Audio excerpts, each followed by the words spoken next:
Hey there, cats and kitties. I am the Blues Man, Johnny Blues, and with this video, I'll be discussing my thoughts on episode 9 of the anime series Kantai Collection, KanColle.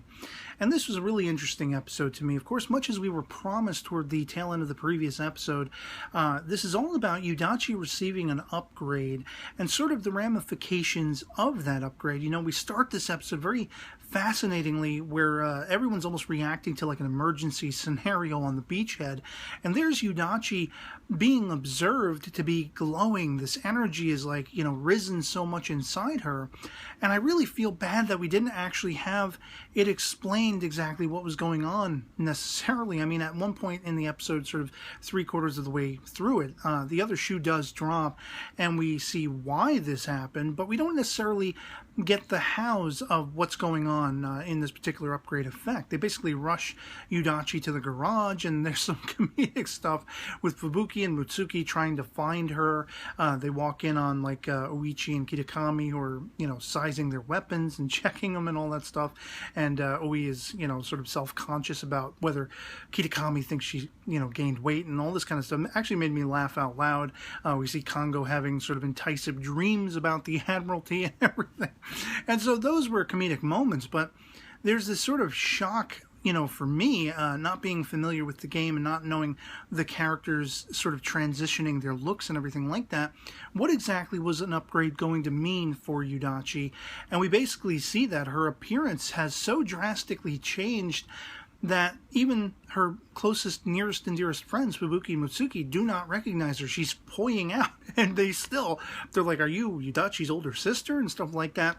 And I thought that was an interesting concept that I kind of wish they would have dealt with a little more, sort of, because, you know, Yudachi was a very sort of kawaii and very nervous wreck kind of a character, very adorable for those factors, and I really enjoyed her character. She's one of my favorites in the series, and I found that her transformation almost made her abrasive, a lot more confident, and she's really giving it her all as a result of this, but also subsequent to that, it's as a result of her giving it her all that this has happened in the first place.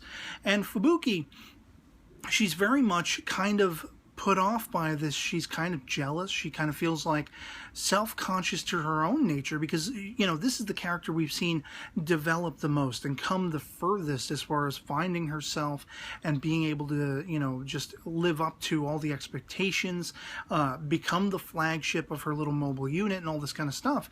And at one point in the episode, not only is she dealing with Yudachi suddenly becoming spectacular as far as she's concerned, with seemingly no effort. I mean, Fubuki questions, you know, how exactly did this happen to Yudachi?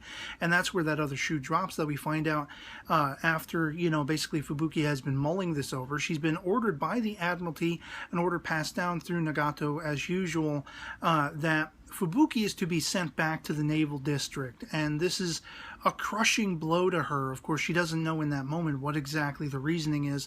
We only find out that much by the end of the episode.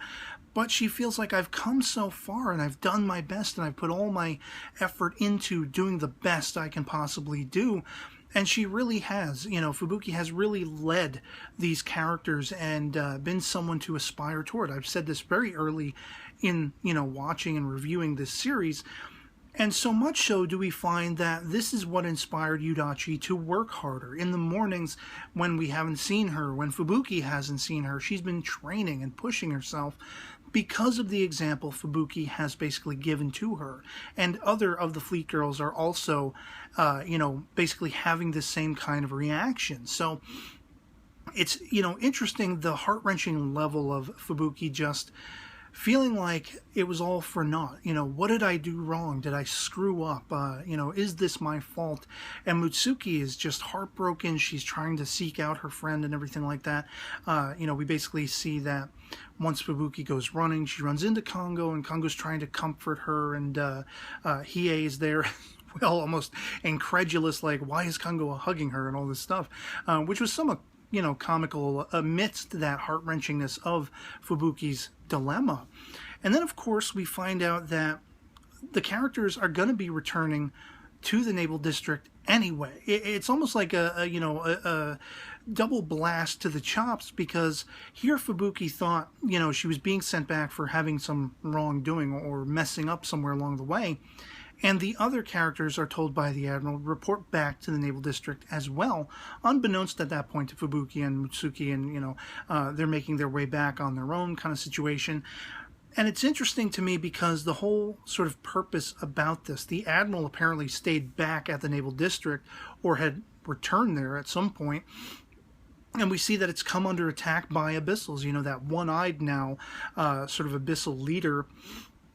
She, I guess, was integral to the attack on the Naval District, and it was almost entirely wiped out. The Admiral, the commander himself, has gone missing amidst this attack, and it seems it was somehow preemptive, maybe, that he wanted to be able to safeguard this particular, you know, area, this stronghold of the Shipgirl fleet, because they did send almost their entire fleet to this new island with Yamato and everything like that. So the question was, you know, how are they going to protect all these other, you know, safe zones and stuff that they've been harboring, as the fleet girls have? And we see that when, you know, their lines are spread thin, this is the kind of thing that's going to happen. The Abyssals are going to be on the attack, and they're going to take it down. And so all of the fleet girls basically come back to the Naval District in answer to this and start, you know, fixing the place up again. And Nagato basically has found the order manifest of the Admiral, who is still missing by the end of the episode. And there's this twist in the realization that Fubuki was being sent back not because she messed up, not because she failed along the way, in answer to her own sort of self-qualms about why haven't I upgraded, you know, as Yudachi has. She's basically told the Admiral passed down the order, Fubuki, you are going to be upgraded. And that's where we leave this episode. And so it was almost like a roller coaster ride, but it was a very emotional and satisfying one for me, because I really felt for Fubuki. I was shocked and surprised at the changes in Yudachi. I was, you know, sort of championing and fist pumping when Fubuki came across that realization that Sendai basically imparts to her, that Yudachi was doing this because of the success you have put forth, of the things you've achieved. And she's yelling for Yudachi's attention when Yudachi is testing out her new firepower and stuff like that. And so I am just transfixed with this series. The last few episodes have been really, you know, just tantamount for me as far as enjoyability and pulling me in and getting me invested in the characters. And once again, we have a couple of name drops in this episode of other characters and such like that. And so I, you know, have no idea where we're going to be going from here. But it does seem that there's some question as to the primary objective, you know, mission MO or whatever it is, building up to FS. The Admiral seems to want to dial back from MO, and Nagato's very much talking about, we should do this now. We should attack the Abyssals now and weaken them and take advantage of the scenario. I have no idea where it's going to be going from here. All I know is that the last couple of episodes I've really thoroughly enjoyed, and this one was no exception. I mean, I just really thoroughly was invested in Fubuki's plight and the twists and turns of that, the comedic elements in this episode. I mean, you basically see you know, Akagi giving her words of encouragement as well as Yamato, actually. And she pats Fubuki on the head, and Fubuki's like, head over heels. I mean, I remember there was a time when I saw the Back to the Future DeLorean, and I got to put my hand on it, and I had a similar reaction, you know, being a sort of early high school student, thinking, I'm never going to wash my hand again. And that's kind of what Fubuki's reacting to Akagi patting her head. I'm never going to wash my hair again because it'll, you know, be something that I lose and all this stuff. It was so special to her. And so yeah, I just can't wait to see where we go from here. There's only a few episodes left, sadly. And will they be able to wrap this all up? Are they going to be building up to a sort of cliffhanger and we'll get another season? It's anybody's guess, you know, as far as I can tell at this point. And I'd love to hear from you guys in the comments below what you thought of episode 9 of Kantai Collection KanColle. If you enjoyed it, if you didn't, if you saw this stuff coming, did you find it predictable, or were you pleasantly surprised? Let me know in the comments below. Otherwise, I hope that this video finds you well, and I'll catch you all later. Peace.